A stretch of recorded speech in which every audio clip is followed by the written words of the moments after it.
మధ్యప్రాచ్యంలో ఉద్రిక్తతలు తీవ్రంగా మారిన వేళ జెనీవా వేదికగా ఇరాన్ అమెరికా మూడో విడత అణు చర్చలు ఇవాళ జరగనున్నాయి. శాంతికైనా యుద్ధానికైనా ఇరాన్ ఎల్లప్పుడూ సంసిద్ధంగా ఉంటుందని ఆ దేశ విదేశాంగ మంత్రి అబ్బాస్ అరాక్చీ స్పష్టం చేశారు. ఇరాన్ దళాలు సిద్ధంగా ఉన్నాయని, కానీ యుద్ధాన్ని నిరోధించడమే తమ తొలి ప్రాధాన్యమని వివరించారు. గతసారి చర్చల్లో కొంత పురోగతి సాధించామన్న అబ్బాస్ న్యాయమైన సమతుల్యమైన ఒప్పందం కుదుర్చుకోగలమని ఆకాంక్షిస్తున్నట్లు తెలిపారు.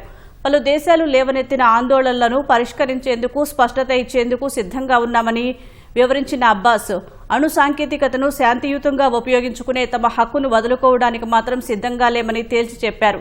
కాగా ఈసారి చర్చల్లో ఇరాన్ కొన్ని ప్రతిపాదనలతో వస్తోందని, వాటిని పరిశీలిస్తామని అమెరికా అధ్యక్షుడు ట్రంప్ తెలిపారు. ఇరాన్ సంగతిని 10 రోజుల్లో తేలుస్తారని హెచ్చరించారు.